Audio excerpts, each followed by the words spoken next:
യുഡിഎഫിനോടും കോൺഗ്രസിനോടുമുള്ള വിരോധം ബിജെപി തീർത്തത് ഇടതുമുന്നണിക്ക് വോട്ട് ചെയ്തുകൊണ്ടാണെന്ന് എൽഡിഎഫ് പോലും അംഗീകരിക്കുന്നുവെന്ന് KPCC general secretary O Abdurahmankutty പറഞ്ഞു.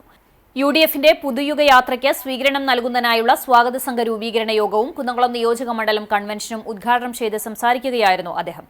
കുന്നംകുളം ഇട്ടിമാണി ഹാളിൽ നടന്ന കൺവെൻഷനിൽ കുന്നംകുളം മണ്ഡലം യുഡിഎഫ് കൺവീനർ അമ്പലപ്പാട്ട് മണികണ്ഠൻ സ്വാഗതം പറഞ്ഞു. ചെയർമാൻ ജയസിംഗ് കൃഷ്ണൻ അധ്യക്ഷത വഹിച്ചു.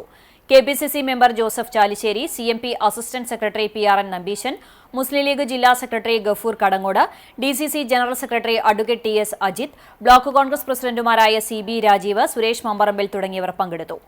സ്വീകരണ യോഗം സംഘാടക സമിതി ചെയർമാനായി Joseph Chalissery, working chairman Jayasingh Krishnan, general convener advocate CB Rajeev, treasurer Ambalappatt Manikandan, vice ചെയർമാൻമാരായി KC Moidutty, Suresh Mamparambil, publicity committee ചെയർമാനായി മഹേഷ് തിപ്പലശ്ശേരി എന്നിവരടങ്ങുന്ന 201 അംഗ സ്വാഗത സംഘ കമ്മിറ്റിയെയും രൂപീകരിച്ചു.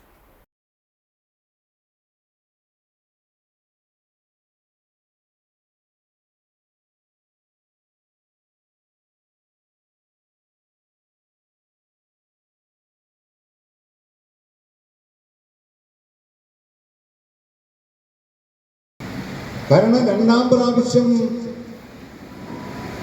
CPM-ഉം LDF-ഉം വീണ്ടും അധികാരത്തിൽ വരില്ലെന്നാണ് നമ്മളെല്ലാവരും പ്രതീക്ഷിച്ചത്.